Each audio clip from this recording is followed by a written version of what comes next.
Ahoj, dneska bych vám chtěla představit moje 3 nejoblíbenější tvůrce, který byste jako úspěšní architekti měli určitě sledovat. Tak pojďme na to. Profilů a tvůrců, který se zaměřují na architekturu a architekty, je samozřejmě na sociálních sítích velká řada, já spoustu z nich sleduju. Dnešní 3 bych vám chtěla ale vyzdvihnout kvůli tomu, že podle mě mají nějaký větší přesah než právě ty ostatní. Co je na nich super, tak je, že se nezaměřují jenom na studenty architektury, ale hlavně i na ty praktikující architekty, různý ateliéry, ale i další kreativce. Takže rozhodně stojí za to se na ně podívat. První tvůrci vystupují pod názvem Vizuin. Možná už jste o nich slyšeli v některých mých videích, každopádně jsou to 2 architekti, Petra a Dalibor, kteří pomáhají ostatním architektům k tomu, aby měli lepší architektonickou prezentaci, portfolia, webovou prezentaci a celkově workflow a to, jak pracují v jednotlivých grafických i architektonických programech. Rozhodně teda stojí za to se na ně podívat. Dříve měli jenom offline kurzy, které pořádali převážně v Praze, byly buď jednodenní, dvoudenní nebo nějaký konzultace a tak. Každopádně během covidu přešli i na online platformu, takže teď je mnohem dostupnější pro všechny, i co jsou třeba zdaleka a nechce se jim jezdit přímo do Prahy. Co je na nich ale super, takže všechno, co od nich vlastně slyšíte nebo konzumujete, je nějakým způsobem obohacující. Už jenom nějaká konverzace s nimi mě vždycky strašně baví, motivuje a celkově je prostě skvělý je poslouchat, protože tím, že jsou architekti, tak velmi dobře rozumí tomu, co my architekti řešíme. To, že se třeba zacyklíme při tvorbě nějaké vizualizace a nemůžeme z toho ven, zbytečně moc času trávíme úpravou nebo zpracováváním nějakých dat a strašně nás to brzdí při tvorbě jakýhokoliv prostě výstupu. Nezaměřují se jenom na jednotlivce, ale i na ateliéry, kde jim pomáhají v nějaké tvorbě jejich firemní, dá se říct, identity nebo v tom, jak celkově mají zefektivnit tu práci, jak mají zdokonalit prezentaci svých vlastně nápadů a návrhů klientům, případně jak správně nebo dobře odprezentovat nějaký váš návrh do nějaké architektonické soutěže. Doporučuji se teď podívat i na jejich nový podcast, který mají, myslím si, že pod názvem Vizuin taky, každopádně dávám to všechno do popisku videa. Je úplně skvělé poslouchat a můžete takhle aspoň trošku načerpat nebo nějakým způsobem pochopit to, jak oni přemýšlejí, jak pracují.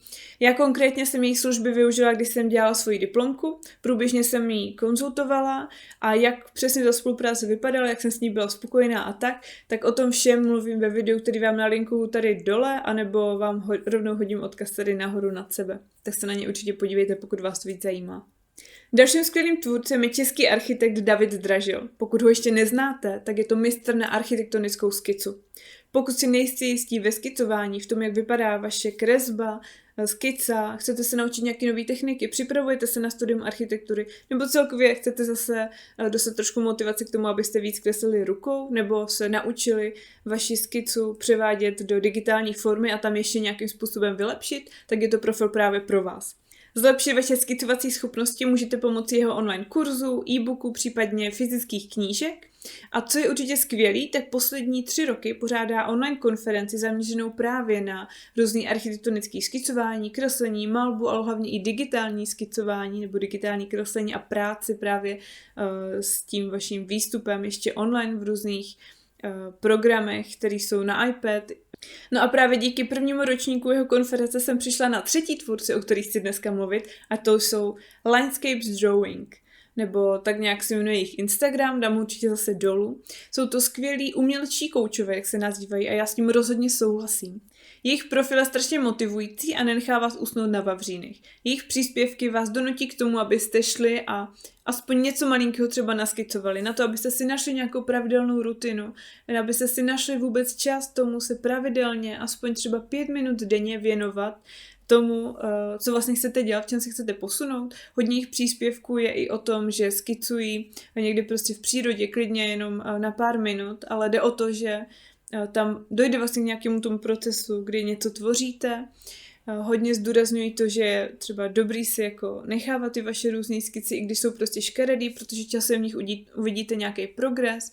Zaměřují se taky na to, když se cítíte, nebo když máte třeba nějakou úzkost, nebo se necítíte úplně komfortně, nemáte dostatek sebevědomí v tom, co děláte, protože třeba dlouho se učíte nějakou věc a furt nevidíte výsledky, tak se vlastně zaměřují na to, že to je přirozený proces a že opravdu každý malinkatý krůček, který vy uděláte směrem k tomu, kam směřujete, tak má cenu a stojí za to. Věřím, že zrovna tohle je profil, který se vyplatí sledovat dlouhodobě, protože vám bude přinášet takovou motivaci a pocit, že v tom nejste sami, když se vám něco nepovede. A nemusíte být vlastně ani architekti, protože ty myšlenky, které tam oni zpracovávají a na které se zaměřují, tak si můžete převzít do jakéhokoliv oboru. No a tohle byli moji 3 nejoblíbenější tvůrci, který byste měli určitě sledovat. Vaše 3 mi určitě napište do komentářů a pokud nevíte, na jaký video pokračovat dál, tak doporučuji, proč nedělat portfolio ve Photoshopu. Nezapomeňte mě sledovat a já se na vás budu těšit zase příště. Ahoj!